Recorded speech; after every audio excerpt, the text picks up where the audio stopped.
ठीक है, तो मॉलिक्यूलर बेसिस ऑफ इनहेरिटेंस ये बेसिकली पूरे एनसीईआरटी के ही नोट्स हैं। एनसीईआरटी को बस पूरी एनसीईआरटी को पॉइंट्स में लिखा है, कुछ भी छूटा नहीं है, सब कुछ कवर्ड है। तो शुरू करते हैं। तो DNA and RNA are the two types of nucleic acids found in living systems. DNA act as a genetic material. Most of DNA generally क्या होता है, जेनेटिक मटेरियल होता है ज्यादातर ऑर्गेनिजम्स में। RNA though it also act as a genetic material in some viruses. तो note करने वाला पॉइंट है कि कुछ वायरसेस में होता है ये भी genetic material. Mostly functions as a messenger. RNA has additional role as well. It function as adapter, structure and in some cases catalytic molecule. तो कैटालिटिक, अडैप्टर, स्ट्रक्चरल, तीन डिफरेंट काम भी हैं आरएनए के जेनेटिक रोल के अलावा, और ज्यादातर वो नहीं होता है, डीएनए होता है। तो length of DNA is usually defined as number of nucleotides. कितने नंबर ऑफ न्यूक्लियोटाइड्स हैं। This also is the characteristic of an organism. मतलब कि फिक्स्ड होगा ना, जैसे अगर कोई जानवर है उसमें पर्टिकुलर टाइप ऑफ न्यूक्लियोटाइड्स हैं कि भाई इतने न्यूक्लियोटाइड्स, मान लो इंसानों में इतने ही न्यूक्लियोटाइड्स होते हैं, तो सब में उतने ही होंगे। ठीक है। बेसिस डिफर कर सकते हैं, न्यूक्लियोटाइड्स नहीं। जैसे कि लैम, ये एग्जांपल है एनसीईआरटी में, जो ये आप बिल्कुल अच्छे से याद रखना। वह bacteria phage known as this has 5386 nucleotides. ठीक है। एंड इससे भी ज्यादा इंपॉर्टेंट, ये bacteriophage lambda has 48502 base pairs, याद रखना। एंड इकोलाई हैज 4.6 into 10 की पावर है वो 6 base pair. And haploid content of human DNA is 3.3 into 10 to power 9 base pair. Haploid content diploid होता तो वो 6.6 हो जाता। ठीक है। Okay, so fine, okay. अच्छा हाँ, एक चीज बता दो, न्यूक्लियोटाइड्स और बेस पेयर्स अगर कंफ्यूजन हो रही हो, वैसे नहीं होनी चाहिए, आगे जाके क्लियर हो जाएगा, बट बता देता हूँ। जैसे कोई न्यूक्लियोटाइड है, ठीक है, तो उसमें एक क्या है, शुगर होता है, शुगर है ना। फिर उसमें एक बेस होता है, नाइट्रोजन कंटेनिंग बेस, जो भी है वो एटीजीसी कुछ भी होता है। फिर एक फॉस्फेट ग्रुप होता है। ठीक है। फॉस्फेट ग्रुप फिर आगे जाके दूसरे जो ऊपर का जो न्यूक्लियोटाइड है उससे जुड़ता है। तो अगर बेस पेयर लिखा है, मतलब कि ये बेस, इस बेस, मतलब एक इस चीज की बात है, तो एक बेस पेयर मतलब एक न्यूक्लियोटाइड। ठीक है। तो काउंटिंग में दोनों इक्वली हो जाएगा अल्टीमेटली। ठीक है। तो a nucleotide has three components: a nitrogenous base, a pentose sugar, and ribose in case of RNA, तभी उसका नाम RNA है। Deoxy ribose for DNA. ठीक है। डीऑक्सी क्यों, एक ऑक्सीजन की कमी होती है शुगर में, एक ऑक्सीजन कम होता है, बस इसलिए। And phosphate group. तो न्यूक्लियोटाइड क्या होता है अगर कोई पूछे, तो उसके तीन कंपोनेंट होते हैं। क्या क्या? एक नाइट्रोजनस बेस होता है, पेंटोस शुगर होता है, और एक होता है तुम्हारा फॉस्फेट ग्रुप। ठीक है, थोड़ा फास्ट करते हैं। There are two types of nitrogenous base, purines and pyrimidines. Purines में आता है adenine, guanine, and pyrimidines में आता है cytosine, uracil and thymine. Uracil is present in RNA at place of thymine. ठीक है, uracil is present in RNA at place of thymine. At a nitrogenous base is linked to OH of first carbon of pentose sugar through n glycosidic linkage. एक glycosidic bond है basically, जो sugars में पाया जाता है। तो उससे वो जो पहला कार्बन है ना शुगर का, तो कुछ इस तरीके से होता है। यहाँ पर एक ऑक्सीजन भी होता है, ये शुगर का मॉलिक्यूल। तो यहाँ वाला जो कार्बन है ना, पहला कार्बन है, ये वाला जो है ना फर्स्ट कार्बन, इस पे जुड़ा रहता है तुम्हारा जो पूरा बेस है। ठीक है। तो वही चीज लिखी हुई है कि, तो याद रखना कौन से कार्बन से जुड़ा रहता है, किससे? वो फर्स्ट कार्बन से, पेंटोस शुगर के नाइट्रोजन बेस जुड़ता है, और एन ग्लाइकोसिडिक लिंकेज जुड़ता है। और इस पूरे स्ट्रक्चर को, मतलब शुगर एंड बेस को, हम कह सकते हैं न्यूक्लियोसाइड। ठीक है, न्यूक्लियोसाइड सच एज एडेनोसिन और डिऑक्सी एडेनोसिन, एग्जाम्पल्स दिए हुए हैं ना। फिर डिऑक्सी एडेनोसिन कहाँ मिलेगा तुम्हें? डीएनए में मिलेगा, है ना। एडेनोसिन तुम्हें आरएनए में मिलेगा। वैसे ग्लूकोनोसिन एंड डिऑक्सी ग्लूकोनोसाइन, साइटिडीन, डिऑक्सीसाइटिडीन, यूरिडीन। ठीक है, समझ गए ना। तो ये न्यूक्लियोसाइड है। ठीक है। अगर मैं इसी न्यूक्लियोसाइड में एक फॉस्फेट ग्रुप जोड़ दूं, तो उसे हम न्यूक्लियोटाइड कहने लगते हैं, जो कि एक्चुअल में डीएनए का मोनोमर है एक तरीके से। So when a phosphate group is linked to OH of fifth carbon of the nucleoside through phosphoester linkage, a corresponding nucleotide is formed. ठीक है, दो जो न्यूक्लियोटाइड है वो उससे फॉस्फेट ग्रुप जो जुड़ा रहता है ना, जैसे एक तुम्हारा हो गया शुगर है ना? तो इससे एक फॉस्फेट ग्रुप जुड़ा है। इससे फर्दर एक अपना ना जाके न्यूक्लियोटाइड जुड़ा होता है। तो वही कह रहा है कि the phosphate group is linked to OH of fifth carbon. तो याद रखना कि फॉस्फेट ग्रुप कहाँ से जुड़ता है? फिफ्थ कार्बन से जुड़ता है शुगर के, और फॉस्फो ईस्टर लिंकेज से जुड़ता है। जैसे वो ग्लाइकोसाइड दिखता है, एन ग्लाइकोसाइड, और ये हो जाता है फॉस्फो ईस्टर। ठीक है, अगर अब पूरे डीएनए को बोलते हो तो फॉस्फोडाइस्टर बोल देते हैं। ठीक है, क्योंकि मतलब एक शुगर है तो उससे ऊपर से भी एक फॉस्फो बॉन्ड है, नीचे से भी एक बॉन्ड है, तो फॉस्फोडाइस्ड मतलब दो हो जाते हैं। Two nucleotide are linked through 3,5 phosphodiester bond. समझ गए ना? मतलब और को बताता हूँ, एक सेकंड, कहाँ गया? हाँ, तो 3,5 फॉस्फोडाइस्टर लिंकेज मतलब कि देखो, जैसे ये एक शुगर मॉलिक्यूल हो गया, यहाँ पे फॉस्फेट हो गया, ये फिर आगे जाके जुड़ा है शुगर मॉलिक्यूल से। ठीक है, तो ये जिससे ये फिफ्थ होगा तो ये थर्ड होगा। ठीक है, कुछ इस तरह से। तो 3,5 phosphodiester linkage to form dinucleotide. दो न्यूक्लियोटाइड बन गए ना, एक न्यूक्लियोटाइड ये रहा और एक न्यूक्लियोटाइड ये रहा। ठीक है, more nucleotides can be joined in such a manner to form a polynucleotide chain। पूरी चेन बन जाती है, उसी को हम पूरा मेन स्ट्रक्चर कहते हैं डीएनए का। A polymer thus formed has one end free phosphate moiety, 5 end, मतलब कहीं भी तो जाके वो चेन खत्म होगी ना, तो वहां पे एक जो टॉप पर होगा उसका 5 end शुगर खाली रहेगा, and which is related to 5 end of polynucleotide chain, and the other end of the polymer the sugar has a free OH of third group, which is referred to as 3 end of the polynucleotide chain। ठीक है, सो इसको भी सम बना के बता देता हूँ। जैसे ये एक शुगर है, ठीक है, ये फॉस्फेट हो गया, ये जुड़ा हुआ है। ठीक है, और बनाऊँ क्या? ओके, ये है, ठीक है, ऐसे जुड़ा हुआ है।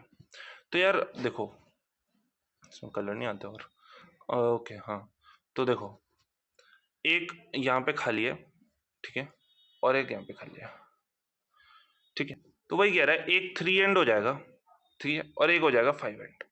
ठीक है, तो इस तरीके से देख सकते हो तुम। तो तुम ऐसे मान सकते हो कि ऊपर 5 एंड होता है, ठीक है, और नीचे 3 एंड होता है। ठीक है, पूरी जो ये जो चेन बन रही है, पूरी ये जो चेन बन रही है ना, और ऐसे ही इधर से बेसिस से ये चेन जुड़ी रहती है, और इधर भी सेम चीज रिपीट होती है। इधर भी शुगर के मॉलिक्यूल्स होंगे, फॉस्फेट ऐसे जुड़े होंगे। ठीक है, फॉस्फोडाइस्टर लिंकेज से जुड़े रहेंगे सारे न्यूक्लियोटाइड। ठीक, तो ये पूरा डीएनए का एक स्ट्रक्चर हो गया। ठीक है ना? तो कहाँ थे? In RNA, every nucleotide residue has an additional OH group present at second position of in the ribose। ठीक है, तो यार कुछ नहीं है, वही बात है, पहले बता चुका हूँ। ये बेसिकली शुगर का अगर है तो जो दूसरा जो है ना, इस यहाँ पे OH होता है। ये वाली शुगर होती है किसमें? RNA में। ठीक है, RNA और डीएनए में ये अंतर है। और डीएनए में क्या होगा, कोई बहुत मेजर डिफरेंस नहीं है, बस ये जो है ना, ये ओ गायब हो जाता है। ठीक है, इसको मैं गायब कर देता हूँ, ये गायब हो गया। ठीक है ना, तो ये बन गया भाई डीएनए, डीएनए का शुगर बन गया। तो this is the only difference between DNA and RNA. और हाँ, वो यूरिसिल और थायमिन का तो है ही। मतलब आरएनए में थायमिन की जगह यूरिसिल होगा, जब उसकी कॉपी होगी आगे समझ जाओगे कैसे। So DNA as an acidic substance present in the nucleus was first identified by Friedrich Miescher in Miescher ही पढ़ेंगे I guess 1869। He named it nuclein। Remember his name, that is very important। इसमें बहुत सारे names हैं इस chapter में, you need to remember every name and dates if possible। कम पूछता है but who knows कब पूछ ले। तो 1953 में James Watson and Francis Crick, based on the X-ray diffraction data produced by Mary Maurice Wilkins and Rosalind Franklin, proposed a very simple but a famous double helix model for the structure of DNA। Basically मेहनत की थी Maurice Wilkins and Rosalind Franklin ने, और credit ले गए James Watson and Francis Crick.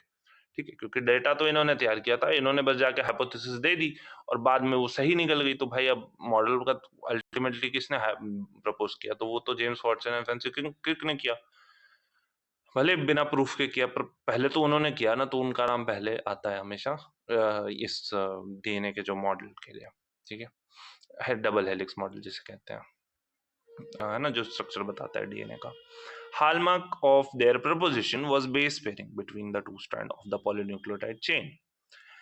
This proposition was also based on the observation by Erwin Chargaff. ठीक है, तो इरविन चारगॉफ की भी प्रोपोजिशन थी बेस पेयरिंग की, तो उस पे भी उसको भी ध्यान में रखा गया था मॉडल को बताते हुए. That for a double stranded DNA, the ratio between adenine and thymine and guanine and cytosine are constant and equals 1. देखो कैसे होता क्या है कि जैसे अगर मैं एक चेन बनाऊं और शुगर्स बनाऊं, ठीक है, let me draw this.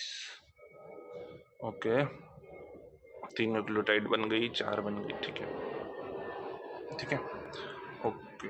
Same चीज थोड़ा जल्दी करते हैं. हाँ हाँ हाँ, ठीक है. अब मैं इसके बीच में बेसिस बनाता हूँ. ठीक है, बेस कोई भी हो सकता है. यहाँ पर एक बेस है, यहाँ पर है, एक सेकेंड, यहाँ पे let's take a different colour. Okay, so यहाँ पे एक बेस हो गया एंड यहाँ पे एक बेस हो गया.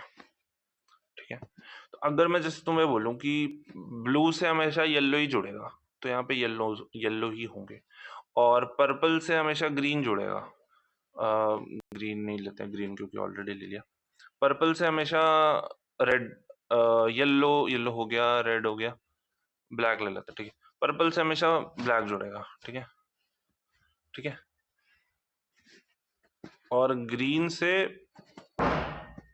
से जुड़ेगा, और कोई कलर है ग्रीन से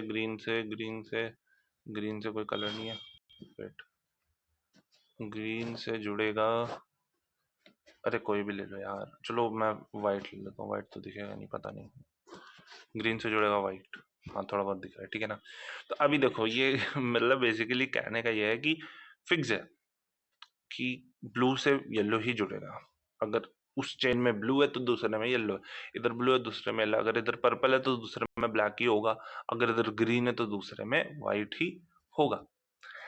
बेसिकली अब आ जाता है एक्चुअल में. तो एक्चुअल में अगर देखें तो इसका मतलब ये होता है कि ए से हमेशा टी जुड़ता है और जी से हमेशा सी जुड़ता है. अब कोई भी कॉम्बिनेशन हो, ए हो, टी हो, सी हो, जी हो, फिर से ए हो, फिर से ए हो. ठीक है, तो अब ये मान लो एक चेन में है, ऐसा एक चेन में तुमने देखा, तो तुम दूसरे चेन को भी प्रिडिक्ट कर सकते हो, क्योंकि ए से हमेशा टी जुड़ेगा.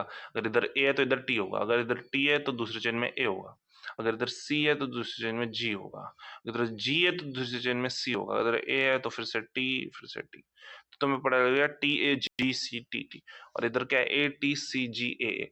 इस तरीके से होता है. तो अगर तुम्हें एक चेन पता है तो तुम्हें दूसरी चेन भी पता है. अच्छा, एक चीज देखो, ये आइडेंटिकल नहीं होते, इधर एक डिफरेंट कोड है, इधर एक डिफरेंट कोड है. ठीक है, they are not identical but they are complementary. मतलब ये है तो ये भी है. ठीक है ना, इसी को कहते हैं कि the base pairing are said to be complementary. Underline क्या हुआ है ना, the base pairing are said to be complementary. Chargaff ने ये बोला था कि अच्छा उसका जो रेशियो है वो इक्वल्स 1 आएगा. मतलब यार देखो, 4 ही बेस पेयर्स हैं, कोई बहुत ज्यादा नहीं है. ठीक है, तो ए है, टी है, तो जितने ए होंगे डीएनए में, क्या उतने ही तो टी होंगे ना, सीधी सी बात है. और जितने जी होंगे उतने ही सी होंगे. तो अगर तुम्हें बेसिक मैथ्स पता है और दो इक्वेशन दे रखी हैं, तो इन दोनों को मैं ऐड कर दूं, दोनों इक्वेशंस को, तो A plus G is equal to C plus T. और अगर मैं ये पूरे c प्लस टी को नीचे ले जाऊं इधर, तो a plus G divide by c plus T is equal to 1 हो जाएगा. यही मतलब है बेसिकली इसका कि इनका जो रेशियो है वो 1 के इक्वल आ जाएगा. ठीक है ना, क्योंकि वो एक दूसरे से ही जुड़ेंगे. ठीक है ना, और ये यूज होगा तुम्हारा क्वेश्चन सॉल्व करने में. आगे बढ़ते हैं. The base pairing are said to be complementary to each other. मतलब एक स्ट्रैंड का सीक्वेंस पता तो दूसरे का भी पता. Also if each strand from the DNA act as a template for synthesis of a new strand, the two double stranded DNA that's produced would be exactly identical to the parental DNA molecule. The salient features of double helix structure of DNA are as follows. It is made of two polynucleotide chains where the backbone is constituted by the sugar phosphate and the bases project inside. The two chains have anti-parallel polarity. Adenine form 2 hydrogen bonds with thymine. Guanine is bonded with cytosine with 3 hydrogen bonds. As a result, ये बहुत important है, याद रखना भाई, 2 hydrogen bond होते हैं किसमें, adenine and thymine में, and guanine is bonded with cytosine with 3 hydrogen bond, ये याद रखना, ठीक है। As a result always purines come opposite to pyrimidines, ठीक है। तो प्यूरिन्स पिरिमिडीन्स के हमेशा अपोजिट होता है, और इनमें क्या होता है ना कि प्यूरिन्स डबल रिंग होते हैं और पिरिमिडीन्स सिंगल होते हैं, तो इसकी वजह से ना व्हेन दे बॉन्ड तो अल्टीमेटली बीच में डिस्टेंस बराबर का रहता है, क्योंकि 2 रिंग 1 रिंग, तो अगर कोई 1 रिंग का है तो दूसरा 2 रिंग का ही जुड़ेगा, तो बेसिकली उनके बीच का डिस्टेंस इक्वल रहता है, तो पूरी जो चेन है ना वो पैरेलल चलती है, ऐसा नहीं कि कहीं पे पतली है कहीं पे मोटी है, ऐसा नहीं होता, ठीक है। अच्छा देखो वही लिखा है, as a result all purines come positive, this generate approximately uniform distance between the two strands of the helix. The two chains are coiled in right-handed fashion. The pitch of the helix is 3.4 nanometer और 34 angstrom. Nanometre पता है 10⁻⁹ metre होता है, angstrom होता है 10⁻⁻10 metre, and there is रफली 10 base pairs in each turn, ठीक है, ठीक है ना। मतलब जो एक पूरा टर्न है ना डीएनए का, ऐसे करके, ऐसे, ये भाई ऐसे है ना, ये पूरा है ना, तो एक जो टर्न है, मतलब कि यहाँ से लेके यहाँ तक, ये जो टर्न है, ये जो एक टर्न है डीएनए का, ये इसमें रफली रफली 10 बेस पेयर्स आ जाते हैं, और पिच इसको कहते हैं, ठीक है। तो distance between the base pair of helix is approximately इतना 0.34 नैनोमीटर, और कह लो 3.4 एंगस्ट्रॉम। मतलब कि मैं रुको ड्रॉ करके बताता हूँ, ये बना गया भाई, एक पिच बना दिया मैंने डीएनए का, ठीक है, और ये हो गया पिच, एंड ये बना दिया मैंने इसके बीच के बेस पेयर्स बेसिकली, ठीक है। दोनों ने दिखा रहा है, स्ट्रेट लाइन दिखा दे रहा हूँ। अब जो बेस पेयर है इसमें क्या है कि क्या है कि देखो, ये जो पूरा है ना, ये पिच है डीएनए का पूरा, एक है ना, एक टर्न जिसे कहते हैं, एंड ये कह रहे हैं कि ये 3.4 नैनोमीटर रहेगा, इसका जो लेंथ है वो 3.4 नैनोमीटर रहेगा। एंगस्ट्रॉम में देखें तो 34 एंगस्ट्रॉम रहेगा, दोनों ही यूनिट याद रखो। ठीक है। तो अगर मैं बोलूं कि ये 2 बेस पेयर के बीच की कितनी डिस्टेंस है, तो ये कह रहे हैं कि ये 0.34 नैनोमीटर रहेगा, ठीक है। ऑब्वियसली अगर 10 बेस पेयर हैं एक पिच में, तो 10 से डिवाइड कर दोगे तो 3.4 नैनोमीटर, और 3.4 एंगस्ट्रॉम भी लिख सकते हैं एक बेस पेयर्स की दूरी। तो अगर 3.4 angstrom is the distance between 2 base pairs, then 10 base pair का लेंथ वही मल्टीप्लाइड टू 10, तो 34 एंगस्ट्रॉम आ जाएगा, ठीक है। तो this is how they tell us कि this is the distance. Now the plane of one base pair stacks over the other double helix. This in addition to hydrogen bond confers stability to the helical structure. तो hydrogen bond तो है ही उन दोनों के बीच में, ये भी, पर ये जो मतलब एक जैसे एक बेस पेयर के ऊपर एक बेस पेयर के ऊपर एक बेस पेयर के ऊपर एक बेस, ये कह रहे हैं कि ये भी एक एडिशनल स्टेबिलिटी देता है पूरे हेलिक्स को, पूरे helical structure. Francis Crick proposed the central dogma in molecular biology, which states that the genetic information flows from DNA to RNA to protein। इस तरीके से जो जेनेटिक इंफॉर्मेशन है वो फ्लो करता है। जेनेटिक इंफॉर्मेशन पहली बात क्या होता है, डीएनए से आरएनए से प्रोटीन में जाता है, ये चीज क्या है, यही पूरी भाई चैप्टर है, यही समझना है पूरे चैप्टर में। एंड फ्रांसिस क्रिक ने इसको सेंट्रल डोगमा, इस पूरी चीज को सेंट्रल डोगमा नाम दिया था इन मॉलिक्यूलर बायोलॉजी, ठीक है। तो इसे समझते हैं, एक second.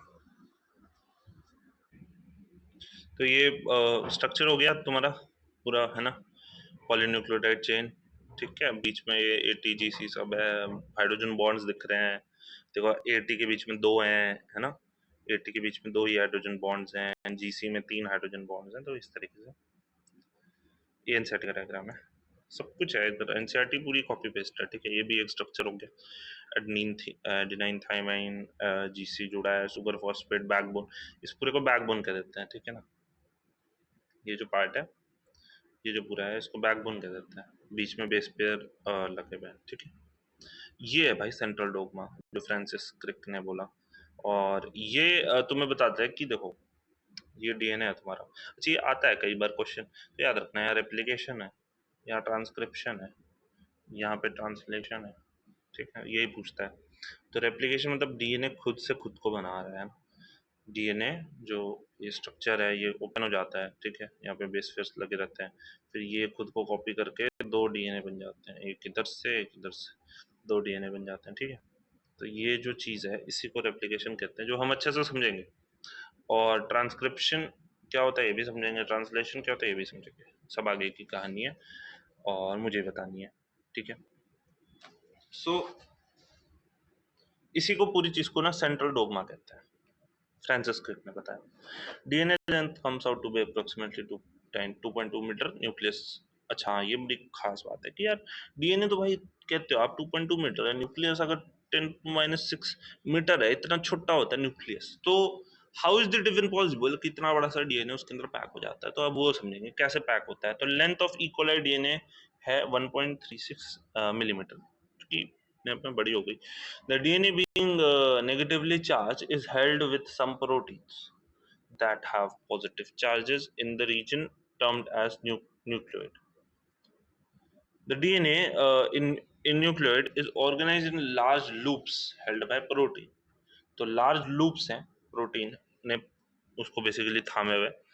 In eukaryotes, this organization is much more complex. There is a set of positively charged basic proteins called histones. Histones are rich in basic amino acid. बहुत important, histones are rich in basic amino acid residues, lysine and arginine. Remember these words, this is very very very important. Both are the amino acid residues carry positive charge in their side chain. Histones are organized in form to form a unit of 8 molecules called as histone octamer. The negatively charged DNA is wrapped around the positively charged histone octamer to form a structure called nucleosome. ठीक है, nucleosome बनाता है basically. A typical nucleosome contains 200 base pair, बहुत important, 200 base pair याद रखना, ठीक है। अरे समझाता हूँ, देखो हिस्टोन होता है बेसिकली एक प्रोटीन जो कि डीएनए को पकड़ के रखता है, ठीक है। तो अब लिखा है histones are organized to form 8 molecules called histone octamer. The negatively charge DNA, जो डीएनए ना नेगेटिव चार्ज होता है और एसिडिक होता है, ये याद रखना, ठीक है। डीएनए क्या होता है, एसिडिक होता है और नेगेटिवली, याद रखो, दिमाग में घुसाओ। तो जो नेगेटिवली चार्ज डीएनए है, अगर उसे तुम किसी चीज से पकड़ के जकड़ के रखना चाहते हो तो उसको पॉजिटिवली चार्ज रखो ना। तो पॉजिटिवली चार्ज होता है हिस्टोन ऑक्टोमेर, ठीक है, वो पॉजिटिव चार्ज ही होता है और वो डीएनए को पकड़ के रखता है, ठीक है। जैसे ये हिस्टोन का मॉलिक्यूल है और ये डीएनए है, तो ये इसको ऐसे पूरा पूरा जकड़ के पकड़ के रखता है, ठीक है ना, इस तरीके से। और फिर ये स्ट्रिंग चली जाती है और डीएनए की, और फिर मान लो जैसे ये एक और हिस्टोन ऑक्टोमेर है ना, ये एक और हिस्टोन ऑक्टोमेर है, ये एक और हिस्टोन ऑक्टोमेर है। तो होता क्या है कि, इसको हटाओ, ये वाला हिस्टोन भूल जाओ, ठीक है। तो होता क्या है कि जैसे ये गया डीएनए, डीएनए रेड कलर का है, ओके, तो ये गया डीएनए, ये रैप किया, फिर इसके पास गया, ये ऐसे रैप किया, फिर निकल के दूसरे के पास गया। इस तरीके से रहता है डीएनए, ठीक है, इसीलिए इतने छोटे कन्फाइंड स्पेस में रहता है। तो इसलिए इसको बीड्स ऑन स्ट्रिंग ऐसे कहते हैं ना, कि वैसे दिख रहा था ना कि मोतियां हैं और धागा है लपेटा हुआ उनमें। तो वही लिखा है। तो negatively charge DNA is wrapped around a positively charge histone octamer to form a structure called nucleosome. इसी चीज जो स्ट्रक्चर था इसे न्यूक्लियोसोम कहते हैं। जो न्यूक्लियोसोम होता है, इसके अंदर 200 base pair of DNA helix रह सकते हैं, ठीक है, 200 बेस पेयर एक बार में उसके अंदर रह सकते हैं। तो nucleosome constitute the repeating unit of a structure in the nucleus called chromatin, ठीक है। Thread like stained coloured body seen in the nucleus. Chromatin is what, thread like stained body, stained colored bodies seen in nucleus. Nucleosomes in chromatin are seen as beads on string structure, जो कि मैंने तुम्हें बताया कि कैसे, क्यों उसे हम कह रहे हैं beads on string structure, ठीक है। When viewed under the electron microscope, जब हम उसे इलेक्ट्रॉन माइक्रोस्कोप करते हैं तो ऐसा दिखेगा।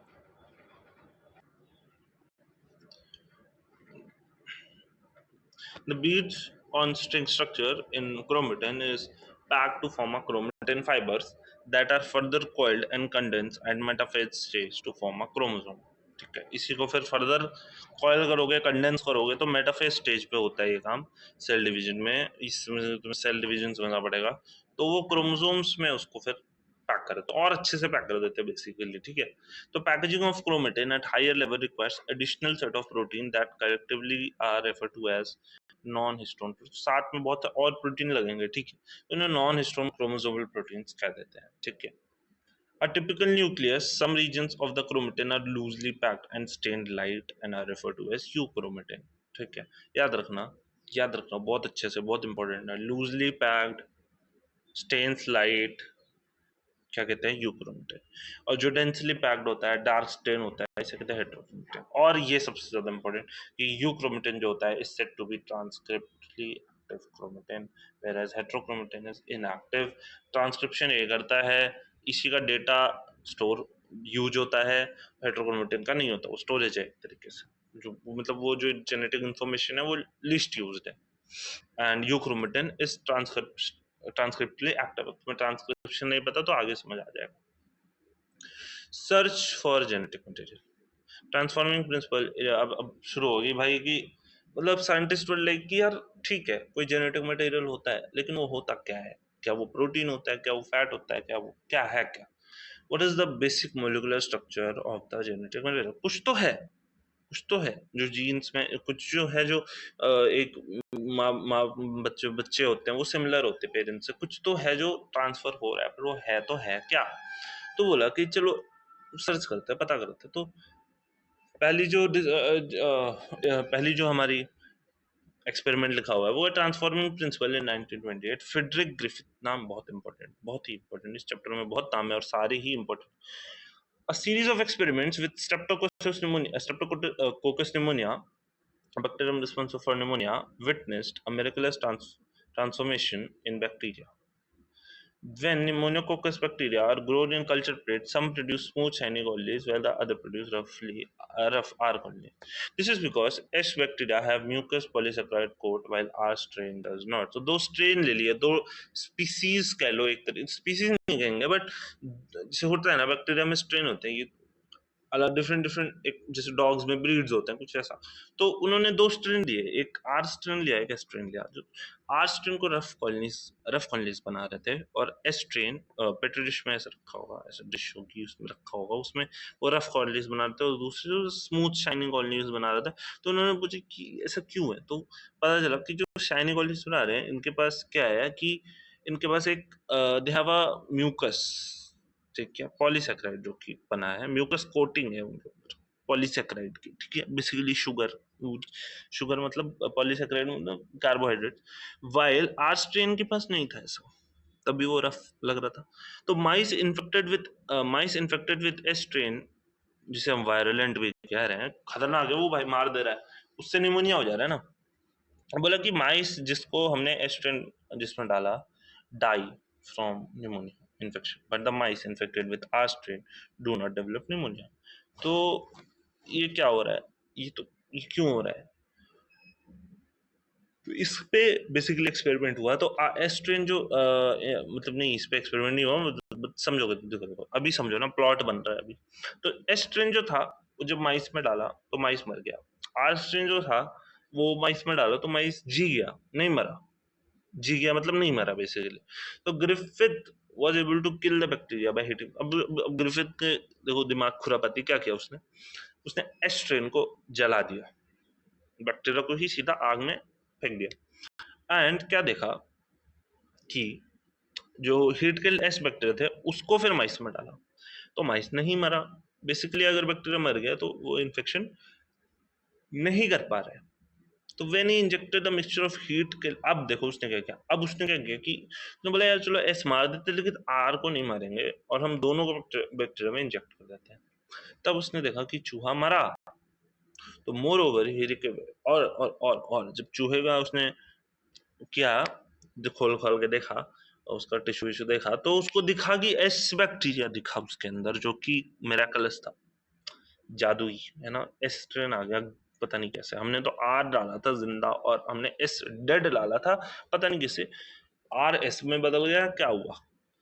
तो ये उसकी बेसिकली ये उनकी डिस्कवरी थी, डिस्कवरी कह लो या एक्सपेरिमेंट था। कंक्लूडेड, क्या कंक्लूडेड है कि कुछ तो है, ये ट्रांसफॉर्मिंग प्रिंसिपल है जो ट्रांसफर हुआ हीट किल एस स्ट्रेन से, जो आर स्ट्रेन को सिंथेसाइज करने पे करने दिया, क्या स्मूथ पॉलीसेकेराइड, बेसिकली आर बन गया एस। आर और एस में सब सिमिलर था सिवाय इसके। तो आर एस बन गया and become violent, means dangerous, खतरनाक हो गया, वो खुखार हो गया और उसने चूहों को मार दिया। This must be due to the transfer of the genetic material. However, the biochemical nature of genetic material was not defined by from his experiment. तो इन लोगों ने बोला कि यार कुछ तो है और ट्रांसफर हुआ वो, और वो जेनेटिक मटेरियल था, पर उनको ये नहीं पता कि वो था क्या, वो प्रोटीन था, वो क्या था, मॉलिक्यूलर लेवल पे क्या था basically. So biochemical characterization of transforming principles prior to the work of Ostwald Avery, Colin MacLeod, Mikhail McCarthy, बहुत इंपॉर्टेंट नाम जो तुम्हें याद रखते हैं। इन लोगों ने क्या किया, prior to the work of this the genetic material thought to be protein. इन लोगों ने ऐसा काम किया कि भाई लोगों को समझ आया कि जेनेटिक मटेरियल प्रोटीन नहीं है, कुछ और है। और उन्होंने क्या किया, they work to determine They work to determine the biochemical nature of transforming principle in Griffith experiment. उन्होंने ग्रिफिथ का एक्सपेरिमेंट उठाया और उन्होंने बोला कि ये जो ट्रांसफॉर्मिंग प्रिंसिपल है ये हम बताएंगे क्या था, ठीक है। दे प्योरिफाइड बायोकेमिकल्स, उन्होंने क्या क्या निकाला, डीएनए निकाला, प्रोटीन निकाला, आरएनए निकाला from the heat killed S, जो मर गया है इसके, है ना, to see which one could transform the live R and live L. They discovered at DNA alone from the S bacteria caused R bacteria to become transformed. ठीक है, क्या आ गया, they discovered at DNA alone from S bacteria could caused R strain to become transformed. मतलब जो DNA ही था, DNA अकेले ही जब उसका बेसिकली जो एस किल्ड का जो डीएनए था वो उन्होंने जब बैक्टीरिया को दिया आर वाले को, तो ट्रांसफॉर्मेशन हो गई। मतलब अभी तक जो चीज जेनेटिक मटेरियल थी मतलब प्रूफ हो गया यार, दे डिस्कवर्ड दैट प्रोटीन डाइजेस्ट के अंदर। उन्होंने ये कैसे किया, बेसिकली उन्होंने क्या किया ना कि एक्सपेरिमेंट को रिपीट किया, ठीक है, एक्सपेरिमेंट को रिपीट किया, एस को किल किया, आर को जिंदा डाला चूहे में। बस उन्होंने डिफरेंस क्या किया कि उन्होंने इस बार उन्होंने एस किल्ड के साथ साथ प्रोटीएज डाला, मतलब प्रोटीन को खत्म करने वाली दवाई। सब प्रोटीन खत्म हो गया तो भी ट्रांसफॉर्मेशन हो गया। तो उनको लगा यार इसका मतलब तो ये हुआ कि प्रोटीन तो नहीं है जेनेटिक मटेरियल। फिर उन्होंने आरएनएस डाला, ठीक है ना, आरएनएस डाला तो बैक्टीरिया यार ट्रांसफॉर्म हो गया। तो उन्होंने बोला कि यार आरएनए भी नहीं है इसका मतलब, तो लिखा है ना did not effect transformation. Transformation मतलब जो आर था उसका एस में बदलना, that is transformation. So transforming substance was not a protein और आरएनए, बचा क्या भाई, डीएनए। जब उन्होंने डीएनए डाला, डीएनए मतलब एक ऐसी एंजाइम जो डीएनए को मार देगी, तो डिड इनहिबिट ट्रांसफॉर्मेशन, ट्रांसफॉर्मेशन रुक गया, नहीं हुआ, suggesting DNA cause the transformation, ठीक है। मतलब कि डीएनए ही ट्रांसफॉर्मेशन कर रहा है। They condense that DNA in is the hereditary material but all not all biologist were convinced. सारे बायोलॉजिस्ट तब भी नहीं माने थे, तो नहीं मानते भाई उनका मन। तो अब Alfred Hershey and Martha Chase का एक्सपेरिमेंट आया और they worked with virus bacteriophage in 1952, ठीक है। तो इन्होंने बैक्टीरियोफेजेस पे they attach the bacteria and its genetic material then enters, ठीक है। ओके, इसको पार्ट 2 में स्टार्ट करते हैं, ठीक, पार्ट 1 यहीं तक। Alfred Hershey and Martha Chase का एक्सपेरिमेंट हम शुरू करेंगे नेक्स्ट पार्ट से, ठीक।